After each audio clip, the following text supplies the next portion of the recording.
میں چیخ چیخ کے تھک گئی ہوں بتا بتا کے کہ یہ مجھے قادیانی مار دیں گے، سزا دے رہے ہیں۔ کسی امت مسلمہ کے بیٹے کو غیرت نہیں آئی۔ کل مجھ پہ جانی حملہ ہوا ہے، میرے گھر پہ حملہ ہوا ہے، قادیانیوں نے حملہ کیا ہے، تقریباً 20 بندوں نے۔ تھانے میں میں ننگے سر گئی ہوں، کہاں گئے ہیں مسلم بھائی؟ دیگر مسلمان سارے مسلمان اساں این ٹائم اپنی بھین نال متحد ہیں اور ان دے تعاون واسطے اساں ہر گھڑی ہر لمحہ تیار ہیں، اور جتنی مسلمان ہیں سب ایک عزم دے نال ہیں کہ بھئی کئی مسلمان بھین دے تے ظلم نہ تھی وے، اور سارے علماء کرام دیگر جتنی بھی مسالک دہن سارے ان ٹائم سرگرم ہیں، اور اساں ہی ٹائم اس جڑے انٹرویو گھندے بیٹھے تھے علماء دا وفد ہے، اور انہیں بھی ہی دے نال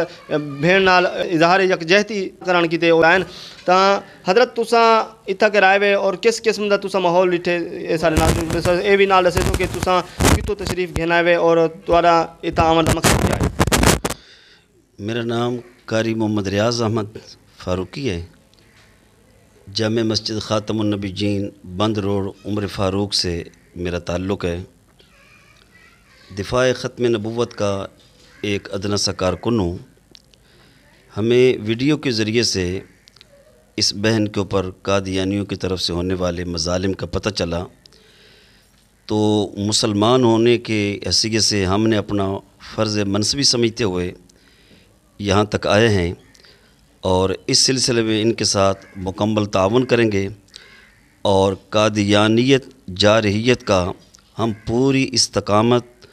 اور مضبوط لائے عمل کے ساتھ مقابلہ کریں گے، اور اس سلسلے میں جتنے بھی قانون ساز ادارے ہیں چاہے جائے کہ اس سے پہلے کوئی ایسا واقعہ پیش آ جائے جس سے ملکی امن جو ہے وہ تہو بالا ہو، اس سے پہلے ہی قادیانی کافر دجال کذاب تو ہیں ہی ہیں، اس کے ساتھ ساتھ پاکستان کے قانون کے بھی وہ غدار ہیں، اور ہماری اس بہن جنت بی بی کے اوپر جو انہوں نے مظالم ڈھائے ہیں زمین و آسمان کی آنکھ نے دیکھا۔ ہر مسلمان خون کے آنسو رو رہا ہے،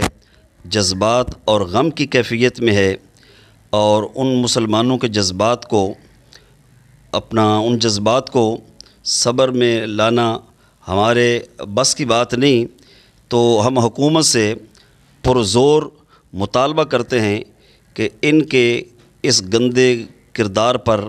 اور ان کی دہشت گردی پر ان کو قانون کے مطابق ان کو قرار واقعی سزا دی جائے، تاکہ ہمیں پتہ چلے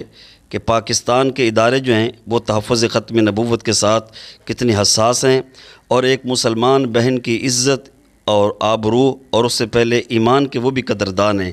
اگر اس سلسلے کے اندر وہ قادیانیوں کے ہاتھوں استعمال ہوتے ہیں تو قیامت کے روز انہیں اپنے اس جرم کا جواب دینا ہوگا۔ قادیانیوں کے ہاتھوں استعمال ہونا خدا کی قسم یہ اللہ اور اس کے رسول صلی اللہ علیہ وسلم سے غداری ہے، اور اللہ اور اس کے رسول صلی اللہ علیہ وسلم سے غداری کرنے والا نہ زندگی کے اندر کامیاب ہے نہ مرنے کے بعد کامیاب ہے۔ ٹھیک ہے ناظرین، جتا تساں ڈٹھے کہ ساری روندی ہوئی بھین دے ہنجوں واندھے ہوئے ڈٹھے تساں، اور یقیناً سارے مسلمان بھی سارے دلوں میں روندے بیٹھن، کیونکہ ساری نہتی بھین دے تے ظلم کیتا گیا، تا یقیناً اے جڑا عمل ہے اے قابل مذمت ہے، اور اندے تے دیگر علماء کرام بھی اپنا کردار ادا کریں دے پن۔ انشاءاللہ ساری دفاع ختم نبوت جڑی ہے وہ بھی اپنے طور تے کردار ادا کریں دی پیے جلدے ہن اگتے تھانے دے وچ تو دے جڑے قانون نافذ کرنے والے حضرات ہیں انہیں کو پوچھ دیں کہ واقعی کو کیڑی نگاہ نال لکھ دے پن اور ان کو واقعی کو کیویں ٹریں دے پن اگتے۔